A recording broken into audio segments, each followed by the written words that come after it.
BNP ওয়াদা থেকে সরে গিয়েছে। আপনারা কি চান আমরা জাতির সাথে বেইমানি করি?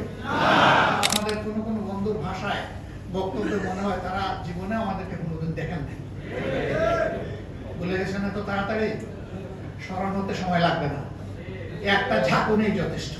আমরা মান অভিমান ছেড়ে দিয়ে জনগণের রায়টাকে সম্মান করি। সংসদের ভিতরে বলেছি যদি এটা সম্মান করে তাহলে এই সংসদ সম্মানিত হবে। এই দেশকে আমরা ভালোবাসি, কোন অশুভ শক্তিকে মাঝখান থেকে খেলতে দেব না ইনশাআল্লাহ। দল এটাও বলেছে নির্বাচনে এই ষড়যন্ত্রের ফল মেনে নিলেও আমরা গণভোটের রায়কে অগ্রাহ্য করতে দেব না। এ পর্যন্ত 10 থেকে 11 বার আমার কাছে ফরমাল প্রপোজাল এসেছে যে আসেন আমরা সংস্কার করার জন্য, সংশোধনের জন্য একটা সংশোধন কমিশন। আমাদের পরিষ্কার জবাব, সংশোধনের জন্য কোনো কমিশন লাগে না।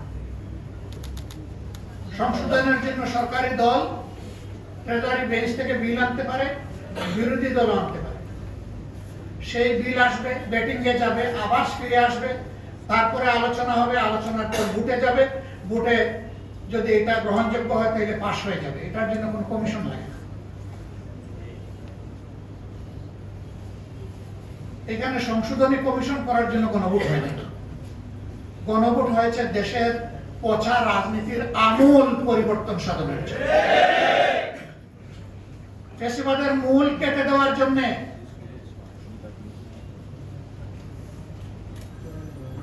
আমরা সেই সংস্কার চাই। বিএনপি ওয়াদা থেকে সরে গিয়েছে। আপনারা কি চান আমরা জাতির সাথে বেইমানি করি? আমরা বেইমানি করতে পারবো না। আমরা জাতিকে কথা দিয়েছিলাম, আমরা সেই জায়গায় আছি এবং আমরা কনফিডেন্ট, আমরা গভীর আস্থাশীল জনগণের 70% মানুষের দেওয়া এই ভোট বৃথা যাবে না। ইনশাআল্লাহ এটা বাস্তবায়ন হবে। আমরা সংসদের ভিতরে চিৎকার দেব, রাজপথে সমান তালে আমাদের আন্দোলন চলছে, আরো বেগবান হবে দিনের পর দিন। বৃষ্টি ঝড় সব কিছু উপেক্ষা করে এ পর্যন্ত বাস্তবায়ন হয়েছে। আল্লাহ তাআলার কাছে সাহায্য চাই, আগামীতেও যেন আল্লাহ আমাদেরকে সাহায্য করেন, আমাদের সমস্ত কর্মসূচি বাস্তবায়ন। এটা ঠিক, লোহা গরম হয়ে লাল হইতে একটু সময় লাগে, কিন্তু লাল যখন হবে তখন জনগণ হাতে মুগুল নিয়ে ঠিক মতোই পিঠাবে ইনশাআল্লাহ।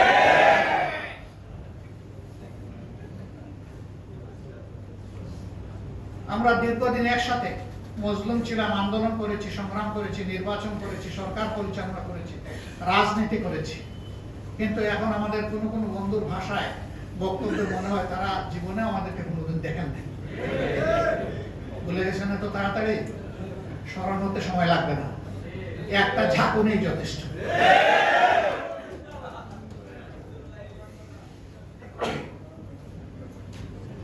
আমরা বলবো আমরা মান অভিমান ছেড়ে দিয়ে জনগণের রায়টাকে সম্মান করি। সংসদের ভিতরে বলেছি যদি এটা সম্মান করেন তাহলে এই সংসদ সম্মানিত হবে। যদি সম্মান না করেন তাহলে যেখানে স্পিকারের অনুমতি লাগে না ওখানে বক্তব্য হবে। তবে হ্যাঁ, এই দেশকে আমরা ভালোবাসি, কোন অশুভ শক্তিকে মাঝখান থেকে খেলতে দেব না ইনশাআল্লাহ। নাক কান সজাগ রেখেই আমাদের সব কাজ চলবে এবং সময় মতো জনগণের আকাঙ্ক্ষাও পূরণ হবে ইনশাআল্লাহ। আমরা কোনো ফ্যাসিবাদ নতুন হোক পুরাতন হোক মেনে নেব না, এ বিষয়ে স্পষ্ট। জেল জুলুমের ভয় দেখাবেন না। একজন তো মাথা গরম করে সংসদের ভিতরেই বলে ফেললেন এইটা না করলে ওইটা না করলে পরিণতি এমন হবে। আমরা জবাবে বলেছিলাম 55 বছরে এই পরিণতি দেখে দেখেই বাংলাদেশ আজকে এই জায়গায় এসে দাঁড়িয়েছে। ও ভয় আমাদেরকে দেখাবেন না। সর্বোচ্চ পরিণতি কি? ফাঁসির তক্তা। এর উপরে তো দুনিয়ার কোনো পরিণতি নেই। অথবা একটা গুলি। আলহামদুলিল্লাহ, দেশের জন্য, জাতির জন্য, আল্লাহর জন্য প্রস্তুত আছি, কোনো অসুবিধা নেই। লড়াই আমাদের চলবে ইনশাআল্লাহ, বিজয় জনগণের হবে। আর আগ পর্যন্ত লড়াই থামবে না। আমাদের আলোচনা চলবে, কথাবার্তা হবে, ন্যায্য কাজে সরকারকে সহযোগিতা করব, কিন্তু জনগণের অধিকারের ব্যাপারে এক চুল পরিমাণ ছাড় দেওয়া হবে না। এই জায়গায় কোনো কম্প্রোমাইজ নাই, এটা চলতেই থাকবে। সম্মানিত বন্ধুগণ, আজকের এই সেমিনার